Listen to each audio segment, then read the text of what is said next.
के पहले चरण में 75,000 से अधिक चयनित लोगों को वीडियो कॉन्फ्रेंसिंग के माध्यम से नियुक्ति पत्र सौंपा।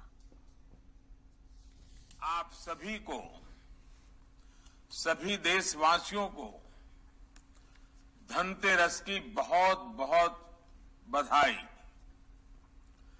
भगवान धन्वंतरी आपको स्वस्थ रखे, मां लक्ष्मी की कृपा आप सभी पर बनी रहे। मैं परमात्मा से यही कामना करता हूं और मेरा सौभाग्य है कि मैं अभी केदारनाथ बद्रीनाथ यात्रा करके आया हूं और उसके कारण थोड़ा मुझे विलंब भी हो गया, और विलंब हो गया इसके लिए भी मैं आप सबकी क्षमा चाहता हूं। साथियों, आज भारत की युवा शक्ति के लिए एक महत्वपूर्ण अवसर है। बीते 8 वर्षों में देश में रोजगार और स्वरोजगार का जो अभियान चल रहा है, आज उसमें एक और कड़ी जुड़ रही है। ये कड़ी है रोजगार मेले की। आज केंद्र सरकार आजादी के 75 वर्ष को ध्यान में रखते हुए 75,000 युवाओं को एक कार्यक्रम के अंतर्गत नियुक्ति पत्र दे रही है। बीते 8 वर्षों में पहले भी लाखों युवाओं को नियुक्ति पत्र दिए गए हैं, लेकिन इस बार हमने तय किया कि इकट्ठे नियुक्ति पत्र देने की परंपरा भी शुरू की जाए, ताकि डिपार्टमेंट में भी टाइम बाउंड प्रक्रियाएं पूरा करने और निर्धारित लक्ष्य को जल्द से पार करने का एक सामूहिक स्वभाव बने, सामूहिक प्रयास हो। इसलिए भारत सरकार में इस तरह का रोजगार मेला शुरू किया गया है। आने वाले महीनों में इसी तरह लाखों युवाओं को भारत सरकार द्वारा समय समय पर नियुक्ति पत्र सौंपे जाएंगे। मुझे खुशी है कि एनडीए शासित कई राज्य और केंद्र शासित प्रदेश भी और भाजपा सरकारें भी अपने यहां इसी तरह रोजगार मेले आयोजित करने जा रहे हैं। जम्मू कश्मीर, दादरा नगर एवं नगर हवेली, दमन दीव, अंडमान निकोबार भी आने वाले कुछ ही दिनों में हजारों युवाओं को ऐसे ही कार्यक्रम करके नियुक्ति पत्र देने वाले हैं। राजधानी रांची के सीसीएल मुख्यालय स्थित कन्वेंशन सेंटर में भी प्रधानमंत्री का वीडियो संदेश देखा गया। मौके पर जनजातीय मामलों के केंद्रीय मंत्री अर्जुन मुंडा, भाजपा के प्रदेश अध्यक्ष दीपक प्रकाश समेत कई वरिष्ठ अधिकारी मौजूद रहे।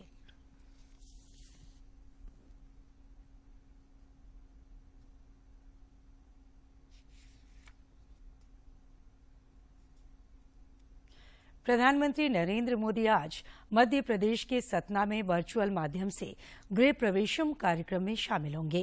कार्यक्रम में प्रधानमंत्री आवास योजना ग्रामीण के 4,51,000 लाभार्थी अपने आवास में गृह प्रवेश करेंगे। प्रधानमंत्री इस अवसर पर लोगों को संबोधित भी करेंगे।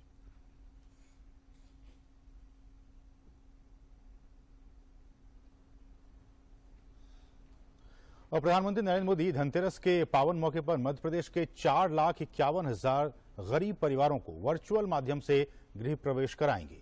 मुख्यमंत्री शिवराज सिंह चौहान की उपस्थिति में बीटीआई मैदान सतना में गृह प्रवेशम का राज्य स्तरीय समारोह आयोजित किया जा रहा है। गौरतलब है कि प्रधानमंत्री आवास योजना ग्रामीण में मध्य प्रदेश में अब तक 48 लाख आवास स्वीकृत और 29 लाख आवास पूर्ण हो गए हैं। इन आवासों पर 35,000 करोड़ से अधिक व्यय हुआ है। मध्य प्रदेश में प्रधानमंत्री आवास का कार्य तीव्र गति से हो रहा है और बीते 6 महीने में ही प्रदेश में 4,51,000 आवास पूर्ण कर लिए गए हैं। देश भर में पिछले 24 घंटे के दौरान कोविड के 2,112 नए मामले सामने आए हैं, जबकि इस दौरान 3,102 कोरोना वीरों ने इस महामारी को पराजित कर जिंदगी की जंग जीती है। देश में फिलहाल कोविड के 24,043 मामले सक्रिय हैं और ज्यादातर इलाकों में कोविड संक्रमण के मामलों में लगातार गिरावट देखी जा रही है। इधर झारखंड में पिछले 24 घंटे में कोरोना के कई नए मरीजों की पहचान की गई, जबकि कई मरीज स्वस्थ भी हुए। रांची में इस दौरान कोरोना के एक नए मरीज की पहचान की गई, जबकि एक मरीज स्वस्थ भी हुआ। स्वास्थ्य विभाग के अनुसार रांची में कोविड के 10 मरीज सक्रिय हैं। देश में कोविड के खिलाफ जारी जंग में टीकाकरण अभियान तेज गति से जारी है। केंद्रीय स्वास्थ्य मंत्रालय के ताजा आंकड़ों के अनुसार देश में अब तक 2,19,53,00,000 से अधिक कोविड रोधी टीके लगाए जा चुके हैं। मुख्यमंत्री हेमंत सोरेन की अध्यक्षता में कल हुई राज्य मंत्रिपरिषद की बैठक में 25 प्रस्तावों को मंजूरी दी गई। बैठक में झारखंड इथेनॉल नीति 2022 को भी स्वीकृति दी गई। अब इथेनॉल के उत्पादन में ईख, मक्का और ब्रोकन राइस का इस्तेमाल हो सकेगा। मंत्रिमंडलीय सचिव वंदना डाडेल ने बताया कि बैठक में झारखंड आकस्मिकता निधि की राशि को 500 करोड़ से बढ़ाकर 1,200 करोड़ रुपए करने, रांची के कांके में सुपर स्पेशलिटी अस्पताल निर्माण के लिए सीसीएल को जमीन देने, विनोबा भावे विश्वविद्यालय हजारीबाग के अंतर्गत 5 नए डिग्री कॉलेजों के लिए पद सृजन को भी मंजूरी दी गई। गुमानी बराज योजना के निर्माण कार्य हेतु रुपये 361 करोड़ 35 लाख मात्रा के पंचम पुनरीक्षित प्राक्कलन की प्रशासनिक स्वीकृति हेतु दिनांक 24/2/22 को प्रदान की गई स्वीकृति में शुद्धि पत्र निर्गत करने के संबंध में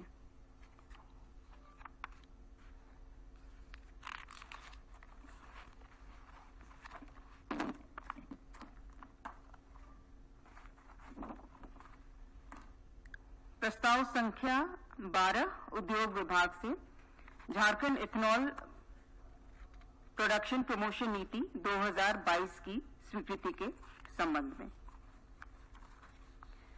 प्रस्ताव संख्या 13 वित्त विभाग से गृह कारा एवं आपदा प्रबंधन विभाग अंतर्गत प्रोबेशन सेवा के प्रधान प्रोबेशन पदाधिकारी के पद हेतु स्वीकृत वेतनमान ग्रेड वेतन के संबंध में।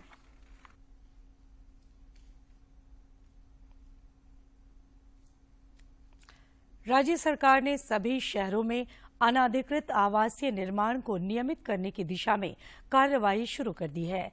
मुख्यमंत्री हेमंत सोरेन के निर्देश पर नगर विकास और आवास विभाग ने इस सिलसिले में 10 सदस्यीय उच्च स्तरीय समिति गठित की है। नगरीय प्रशासन निदेशालय के निदेशक की अध्यक्षता में बनी ये समिति अन्य राज्यों में अनधिकृत आवासीय निर्माण को नियमित करने के लिए बनाई गई योजना का अध्ययन कर प्रारूप तैयार करेगी। नगर विकास विभाग इस आधार पर बिना नक्शे के निर्मित आवासीय संरचनाओं को नियमित करने की दिशा में आगे की कार्रवाई करेगी। प्रधानमंत्री नरेंद्र मोदी ने इस महीने की 30 तारीख को आकाशवाणी से प्रसारित होने वाले मन की बात कार्यक्रम के लिए लोगों के सुझाव मांगे हैं। लोग अपने सुझाव 28 अक्टूबर तक दे सकते हैं। अनकही विरासत की उम्मीदें नए भारत की। महीने के आखिरी रविवार का रहता है इंतजार मलयाचल के आंचल से विंध्याचल के आंगन तक, ब्रह्मपुत्र के घाट से हिमालय के विस्तार तक होती है मन की बात प्रधानमंत्री के साथ। तो सुनिए इस महीने 30 अक्टूबर सुबह 11 बजे मन की बात आकाशवाणी और दूरदर्शन के सभी चैनलों पर। मन की बात के प्रादेशिक भाषाओं में अनुवाद का पुनः प्रसारण आप सुन सकते हैं रात 8 बजे आकाशवाणी और दूरदर्शन के सभी प्रादेशिक चैनलों पर। तो सुनिए इस महीने 30 अक्टूबर सुबह 11 बजे मन की बात। स्वच्छता अभियान के तहत केंद्र सरकार के उपक्रमों और कार्यालयों में 2 अक्टूबर से विशेष रूप से स्वच्छता अभियान चलाया जा रहा है। हमारे समाचार संपादक ने डीजीएमएस में चलाए जा रहे स्वच्छता पर बातचीत की। 2.0 कैंपेन पूरे देश भर में चल रहा है और डीजीएमएस में भी इसे सफलतापूर्वक चलाया जा रहा है। हमारे साथ उसके नोडल पदाधिकारी अजय सिंह जी हैं। किस तरीके से आप लोग इम्प्लीमेंट कर रहे हैं? ये जो SC 2.0 कैंपेन है, ये जो गवर्नमेंट ऑफ इंडिया के द्वारा चलाया गया है, इसका मेन जो फोकस है pendency in the government offices, मतलब जो पेंडेंसी हैं उसको दूर करने के लिए है। ये पेंडेंसी का मतलब है जैसे PMO references, MP references, public grievance, easing of rules, weeding out of files, ये सब चीज़ें हैं इसमें इस कैंपेन में कवर की गई हैं।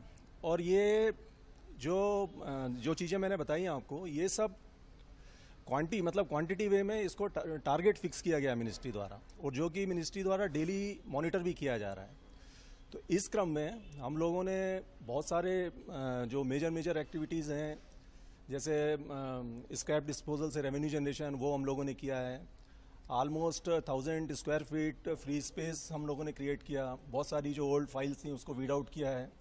और ये केवल धनबाद में नहीं, हमारे जो निदेशालय के 20 ऑफिसेज हैं उसमें ये एक्टिविटी चल रही है बहुत सफलतापूर्वक। और इसका एक और जो सबसे बड़ा फ़ायदा हम लोगों को नज़र आ रहा है वो ये, क्योंकि इसका जो रिपोर्टिंग प्लेटफॉर्म है वो कॉमन है, तो हम लोग जो दूसरे गवर्नमेंट ऑफिसेज हैं उसकी भी जो बेस्ट प्रैक्टिसेस हैं उसको ऑब्जर्व करने का हमको मौका मिल रहा है। वो सभी जो बेस्ट प्रैक्टिसेस जो हमारे यहाँ इम्प्लीमेंटेड नहीं है उसको हम मॉनिटर कर रहे हैं, और आने वाले दिनों में उसको भी इम्प्लीमेंट करेंगे। और अपने यहाँ का जो वर्क प्रैक्टिसेस हैं, एनवायरनमेंट है, वो सब हम लोग और इम्प्रूव करेंगे। अजय जी, आप तो प्राइवेट सेक्टर में भी रहे हैं, वहाँ का माहौल और उसके बाद सरकारी सेक्टर्स में आने के बाद, और इस तरह का जो कैंपेन चल रहा है उससे लगता है कि एक माहौल बदल रहा है सरकारी ऑफिस का? बिल्कुल। अभी जो एक ज़माने में कहा जाता था कि सरकारी और प्राइवेट में एकदम माहौल बिल्कुल अलग है, लेकिन अभी जो लास्ट पर्टिकुलरली हम लोग 5 to 10 ईयर्स में अगर देखेंगे तो ये जो ब्रिज था ये बहुत तेज़ी से गैप हो रहा है। अभी आप प्राइवेट और सरकारी उसमें बिल्कुल ज़्यादा अंतर रह नहीं गया है। हम लोग भी बिल्कुल at par with the private sector, we are also moving. तो अजय सिंह जी से हम बात कर रहे थे, उन्होंने साफ तौर पर कहा कि स्वच्छता का जो एक माहौल पूरे देश में बना है उसको माइन सेक्टर में भी इम्प्लीमेंट किया जा रहा है, और उसके जरिए डीजीएमएस एक नए मापदंड तय करने में लगा हुआ है। अपने सहयोगी अजय के साथ मैं दिवाकर कुमार, दूरदर्शन समाचार, धनबाद। समाचारों का सिलसिला जारी रहेगा, लेकिन इस विराम के बाद। साल 2021 श्री हेमंत सोरेन के कुशल नेतृत्व में झारखंड सरकार ने राज्य भर में शुरू किया था आपके अधिकार आपकी सरकार आपके द्वार कार्यक्रम। जब राज्य के कई सुदूर इलाकों में रहने वाले लोगों को सरकार ने शिविर लगाकर विभिन्न योजनाओं से जोड़ा, इस महाअभियान से 35 लाख से अधिक आवेदनों का निष्पादन हुआ। कार्यक्रम की सफलता के बाद फिर से झारखंड सरकार द्वारा आपकी योजना आपकी सरकार आपके द्वार कार्यक्रम का आयोजन 12 अक्टूबर से किया जा रहा है। राज्य के कोने कोने में 2 चरण में आयोजित कार्यक्रम के जरिए सभी वर्ग के जरूरतमंदों को सरकार की कल्याणकारी योजनाओं से जोड़ा जाएगा। जोहार, नमस्कार, आदाब। पुनः झारखंड सरकार प्रारंभ करने जा रही है आपकी योजना आपकी सरकार आपके द्वार। आप उन शिविरों में पहुंचे, योजनाओं का लाभ लें, दूसरों को भी इसका लाभ लेने के लिए प्रेरित करें। धन्यवाद। जोहार। विराम के बाद समाचारों में आपका फिर से स्वागत है। धनतेरस के साथ ही आज से 5 दिवसीय दीपावली पर्व शुरू हो गया है। धनतेरस को धन त्रयोदशी और धनवंतरी जयंती के रूप में भी जाना जाता है। लोग इस दिन को नई खरीदारी के लिए शुभ मानते हैं। विशेष रूप से सोना चांदी और नए बर्तनों की खरीद होती है। इस अवसर पर घरेलू उपकरणों और वाहनों की भी काफी बिक्री होती है।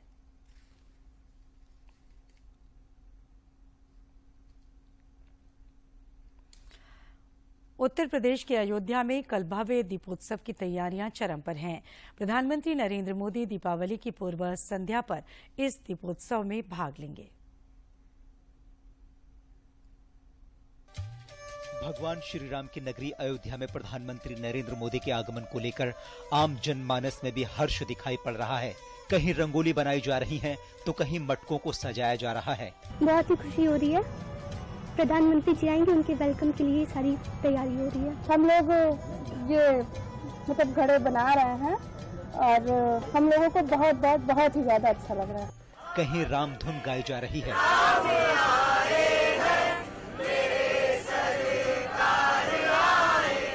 अयोध्या में चारों तरफ उल्लास ही उल्लास दिख रहा है। अयोध्यावासी जानते हैं कि अयोध्या का जो कायाकल्प हो रहा है उसका श्रेय प्रधानमंत्री नरेंद्र मोदी को जाता है। यहाँ पे प्रधानमंत्री मोदी जी आ रहे हैं, उनके स्वागत के लिए हम लोग बहुत ही एक्साइटमेंट है कि आ रहे हैं कि इतना भव्य होने वाला है। उस बात से ज्यादा यहाँ पे हम लोग बहुत ही अच्छा फील कर रहे हैं। श्री राम की पावन जन्मभूमि में अयोध्या में 23 को हमारे प्रधानमंत्री नरेंद्र मोदी जी आ रहे हैं। अयोध्या का प्रत्येक नागरिक उत्साह से परिपूर्ण है। वो अपने प्रधानमंत्री के स्वागत के लिए परिपूर्ण है। वह चाहता है कि हमारे प्रधानमंत्री जी इस बार छठे दीपोत्सव में अयोध्या में आएं और इसमें प्रतिभाग करें। बहुत एक्साइटेड हम लोग यहाँ पे हम लोग 16x16 का दिया लगा रहे हैं और मतलब मुझे अपने देश के प्रति बहुत प्यार है और राम जी के प्रति, इसलिए बहुत एक्साइटेड है। हम सब बहुत एक्साइटमेंट के साथ हम लोग दिए लगा रहे हैं 16x16 के, और इस बार हम लोग का रिकॉर्ड है कि इस बार अगली बार से ज्यादा हम लोग इस बार दिए लगाए और रिकॉर्ड तोड़े। भगवान श्री रामलला के मंदिर का निर्माण हो रहा है। घाटों की साज सज्जा की गई है। राम की पौड़ी में दीपोत्सव की तैयारी है। प्रधानमंत्री नरेंद्र मोदी सबसे पहले भगवान श्री रामलला के दर्शन और पूजन करेंगे।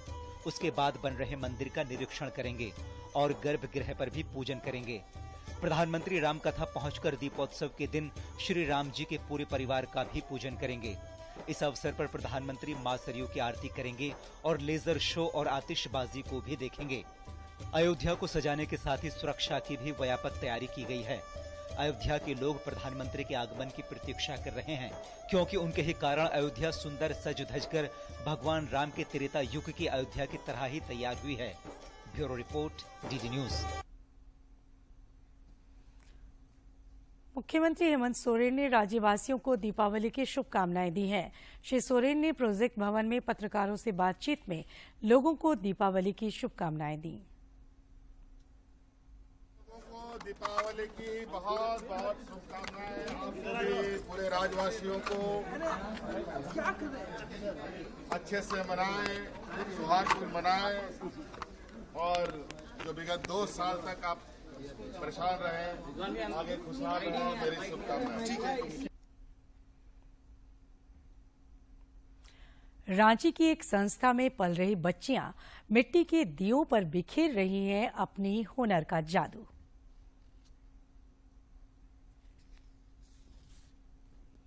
झारखंडी लोकगीतों को गुनगुनाती मिट्टी के दियों में जान फूंक रही ये लड़कियां सामाजिक सरोकार से जुड़ी रांची की एक संस्था की हैं। सामाजिक विसंगतियां हो या पारिवारिक खींचतान, वजह जो भी हो, किस्मत ने इन्हें एक बारगी अकेला छोड़ दिया। तब इस संस्था ने न सिर्फ इन्हें अपनाया बल्कि भली प्रकार इनकी परवरिश भी कर रही है। बहरहाल ये लड़कियां दीपावली के मौके पर मिट्टी के दियों पर अपने हुनर का जादू बिखेर रही हैं। बाजार में इन कलरफुल दियों की जबरदस्त डिमांड भी है। सभी बच्चे स्कूल जाते हैं, स्कूल से आते हैं, फिर अपना फ्रेश होके खाना वाना खा के फिर दिया बनाने बैठ जाते हैं।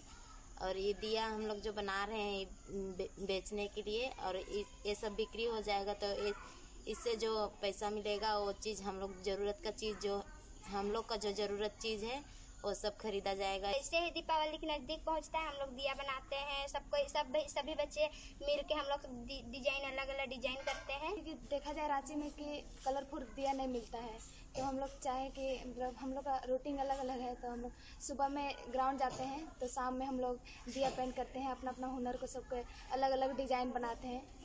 पढ़ाई, खेलकूद और विश्राम करने से लेकर अपनी रोजमर्रा के कामों को निपटाने तक 1-1 मिनट का इनका रूटीन तय है। बावजूद इसके उसमें से 2-3 घंटे चुराकर ये दियों में रंग भरती हैं। बड़ी लड़कियां अपने से छोटों को दियों पर आकर्षक नक्काशी करना सिखाती हैं।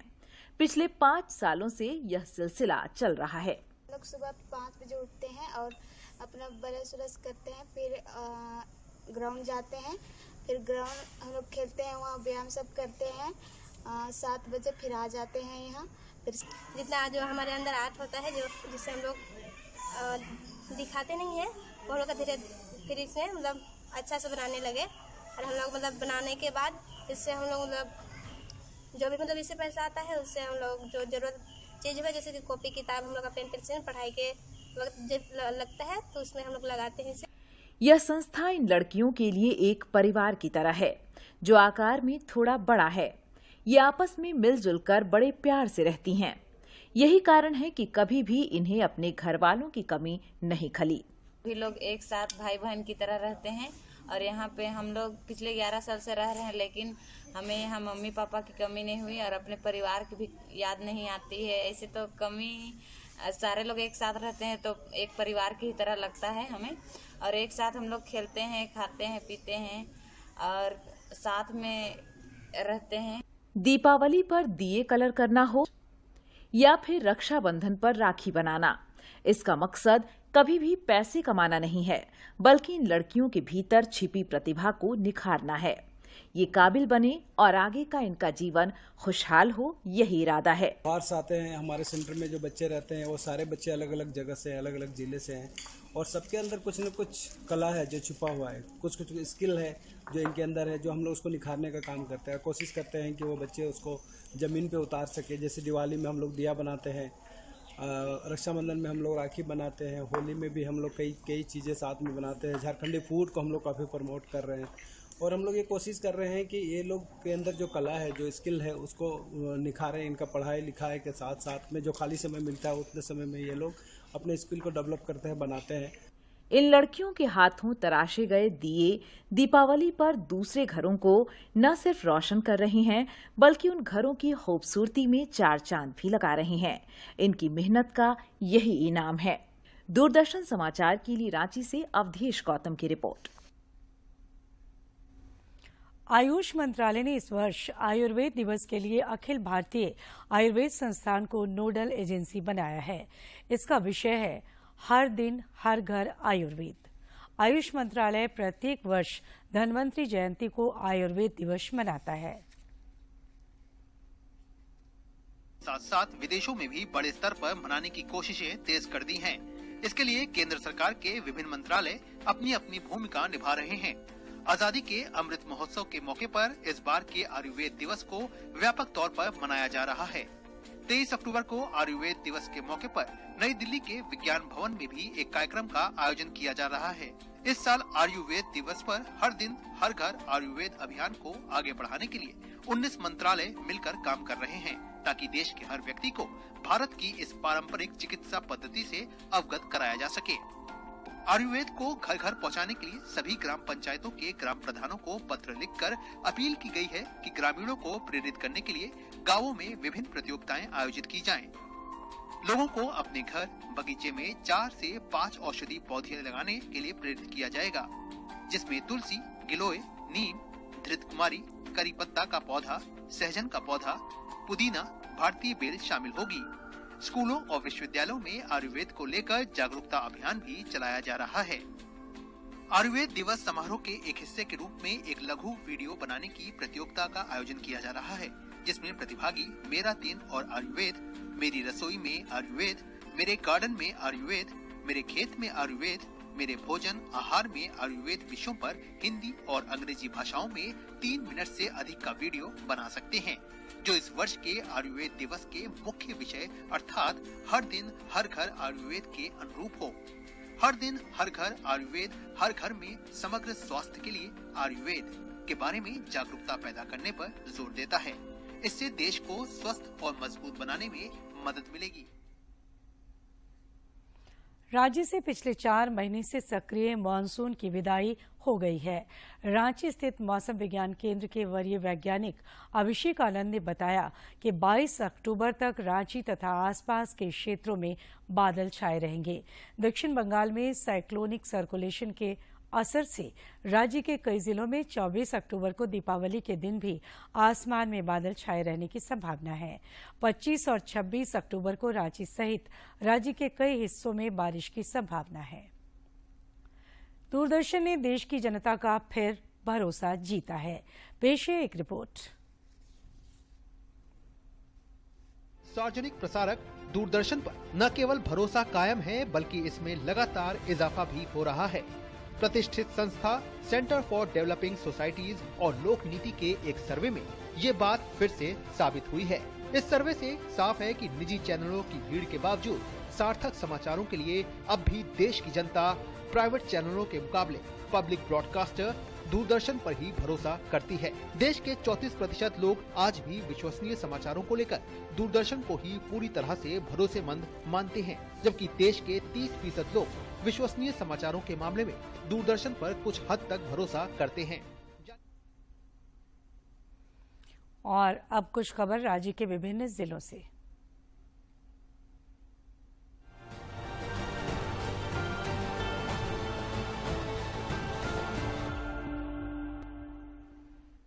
राज्यपाल रमेश बैस से इंडियन मेडिकल एसोसिएशन के एक प्रतिनिधि मंडल ने मुलाकात की। शिष्टमंडल ने राज्यपाल को राज्य में आयुष्मान भारत के तहत कार्य करने में अस्पतालों को आने वाली विभिन्न कठिनाइयों से अवगत कराया। पलामू में प्रदेश भाजपा द्वारा प्रगति के पथ पर पुस्तक का लोकार्पण और सम्मान समारोह का आयोजन किया गया।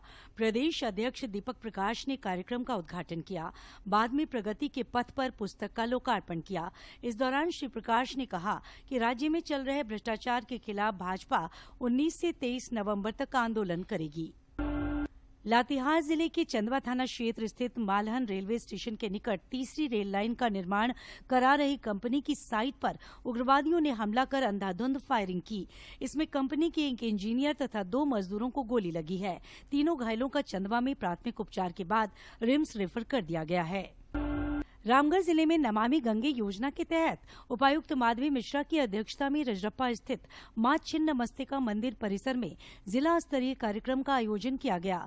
उपायुक्त ने इस दौरान आंगनबाड़ी सेविकाओं द्वारा बनाई गई रंगोलियों का निरीक्षण किया और उनके कार्यों की सराहना की। पलामू के उपायुक्त ए दोड्डे ने अपने कार्यालय कक्ष में जनता दरबार आयोजित किया। इस दौरान उन्होंने लोगों की समस्याएं सुनी और उसके समाधान के लिए संबंधित विभाग के पदाधिकारियों को आवश्यक निर्देश दिया। और आखिर में इस बुलेटिन के मुख्य समाचार एक बार फिर। प्रधानमंत्री ने 10 लाख कर्मियों के लिए भर्ती अभियान का किया शुभारंभ। आज 75,000 युवाओं को सौंपे गए नियुक्ति पत्र। रांची में भी कार्यक्रम आयोजित। राज्य मंत्रिमंडल ने 25 प्रस्तावों को दी मंजूरी। इथेनॉल नीति और झारखंड आकस्मिकता निधि की राशि बढ़ाकर 1200 करोड़ करने के प्रस्ताव को स्वीकृति। शहरों में बिना नक्शा के आवासीय निर्माणों को नियमित करने को लेकर उच्च स्तरीय समिति का गठन। नगर विकास और आवास विभाग ने प्रस्ताव तैयार करने का दिया निर्देश। और धनतेरस के साथ ही आज से 5 दिवसीय दीपावली पर्व की हुई शुरुआत। धन की देवी लक्ष्मी के साथ धनवंतरी और कुबेर देव की भी की जाती है पूजा अर्चना। बाजारों में रौनक।